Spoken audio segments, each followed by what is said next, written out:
മുസ്ലിം ലീഗിൻ്റെ ദേശീയ നേതൃത്വവും സംസ്ഥാന നേതൃത്വവും ലീഗ് എന്ന പാർട്ടിയെ മലപ്പുറത്ത് നിന്ന് കൂടുതൽ ജില്ലകളിലേക്ക് കൊണ്ടുപോകണമെന്നുള്ള ചർച്ച വളരെ സജീവമായിട്ട് ലീഗിലുണ്ട്. അതുപോലെ തന്നെ അവർ കൂടുതൽ മതേതരമാകാനുള്ള ഒരു തയ്യാറെടുപ്പിലാണ്. അതിൻ്റെ ഭാഗമായി ഒരു ദളിത് വനിതയെ അവരുടെ സംവിധാനത്തിൽ ഉൾപ്പെടുത്തി, ഒരു വനിതയെ തന്നെ അവരുടെ കേന്ദ്ര നിർവാഹക സമിതിയിൽ ഉൾപ്പെടുത്തി. പിന്നെ ഒരുപാട് പരീക്ഷണങ്ങൾക്ക് ലീഗ് തയ്യാറാണ്.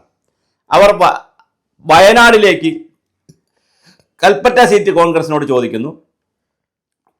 പിന്നെ അതുപോലെ തന്നെ കാസർഗോഡ് കൂടുതൽ സീറ്റുകൾ ചോദിക്കുന്നു.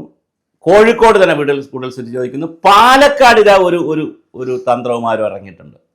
സാധാരണ ലീഗ് ചെയ്യുന്നത് അവർക്കുള്ള മലപ്പുറം കോഴിക്കോട്ടെ സീറ്റുകൾ മാത്രം മത്സരിച്ച് ഒരു ഒതുങ്ങി പോകുന്ന പാർട്ടിയാണ്.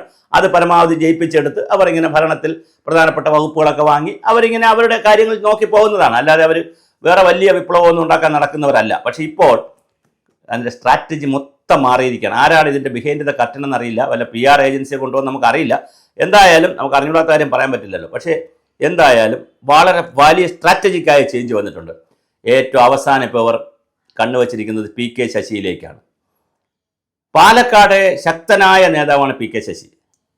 അദ്ദേഹം കഴിഞ്ഞ ദിവസം UDFൻ്റെ ഒരു യോഗത്തിൽ അവിടെ പോയി സംസാരിച്ചു. ഒരു ആയുർവേദ ആശുപത്രിയുടെ ഉദ്ഘാടനത്തിന് പോയി സംസാരിച്ചു. അവിടെ ലീഗിൻ്റെ നേതാക്കളുണ്ടായിരുന്നു. അവിടെ പോയി പിന്നെ ബഷീർ MLAയും PK കുഞ്ഞാലിക്കുട്ടി അടക്കമുള്ള ആളുകളുമായിട്ടൊക്കെ നല്ല സൗഹൃദത്തിലേക്ക് ഇപ്പോൾ വന്നിട്ടുണ്ട്. പിന്നെ VK ശ്രീകണ്ഠൻ കോൺഗ്രസിലേക്ക് ക്ഷണിച്ചിട്ടുണ്ട്. MP ആയിട്ടുള്ള VK ശ്രീകണ്ഠൻ കോൺഗ്രസിലേക്ക് ക്ഷണിച്ചിട്ടുണ്ട്. അപ്പോൾ PK ശശി മനസ്സ് തുറക്കുന്നില്ല. അപ്പോഴാണ് ലീഗിൻ്റെ ഒരു ഓഫറും കൂടെ വന്നിരിക്കുന്നു. ഇനി ലീഗിൻ്റെ ഓഫർ ചിലപ്പോൾ ഏറ്റെടുക്കുമോ?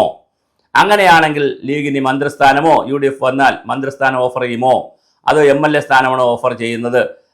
എന്തായാലും ലീഗ് കൂടുതൽ മതേതരമാകുന്ന രീതിയിൽ ചിന്തിക്കുന്നതിൻ്റെ ഭാഗമായിട്ട് കൂടി PK ശശിയെ കൊണ്ടുപോകാനുള്ള എല്ലാ അണിയറ പ്രവർത്തനങ്ങളും നടത്തുമെന്നാണ് മലപ്പുറം റിപ്പോർട്ടർമാരിൽ നിന്ന് വരുന്ന വാർത്ത.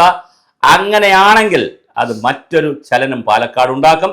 പാലക്കാട് PK ശശിക്ക് ശക്തമായ വേരുകളുള്ള നേതാവാണ്. പ്രത്യേകിച്ച് CPM-നകത്ത് നല്ല വേരോട്ടമുള്ള നേതാവാണ്. അദ്ദേഹത്തെ പുറത്താക്കാനും നടപടിയെടുക്കാനും ഒക്കെ ശ്രമിച്ചിട്ടും CPM പരാജയപ്പെടുകയും ചെയ്തോളൂ, അല്ലാതെ അവിടെ തിരിച്ച് സംഭവിച്ചില്ല എന്നാണ് മനസ്സിലാക്കേണ്ടത്. PK ശശിയുടെ മുന്നിൽ CPM-ആണ് പരാജയപ്പെട്ടത്, തലകുനിച്ചത്, അല്ലാതെ PK ശശി അല്ല. കാരണം അത്ര ശക്തനാണ് അദ്ദേഹം, വേരുകളുള്ള ശക്തനായ ഒരു നേതാവാണ്.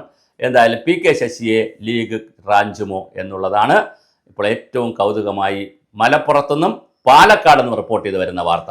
എന്തായാലും VK ശശിക്ക് നല്ല ഓഫറാണ് കിട്ടിയിരിക്കുന്നത്. ഇനി ഈ ഓഫറുകൾ വെച്ചുകൊണ്ട് CPM-നകത്ത് ബാർഗൈൻ ചെയ്ത് കൂടുതൽ സ്ഥാനത്തേക്ക് വരുമോ എന്നുള്ളൊരു ചോദ്യമുണ്ട്.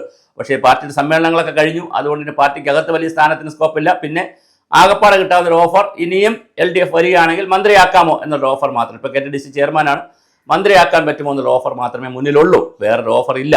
അതുകൊണ്ട് തന്നെ എന്തായാലും PK ശശിക്ക് UDF ആണ് വരാൻ സാധ്യതയെങ്കിൽ ശശിക്ക് കഥക് തുറന്നു കിടക്കുന്നു. കോൺഗ്രസിൻ്റെ വാതിൽ 2 ദിവസം മുമ്പ് തന്നെ തുറന്നിട്ടിട്ടുണ്ട്.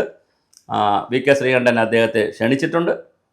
ഇപ്പോഴിതാ ലീഗും ഒരു വാതിൽ തുറന്നിട്ടുണ്ട്. ഒരു പാളിയെ തുറന്നിട്ടുള്ളൂ. ശശി മനസ്സ് തുറക്കുന്നതനുസരിച്ച് അടുത്ത പാളി കൂടി തുറക്കാൻ സാധ്യതയുണ്ട്.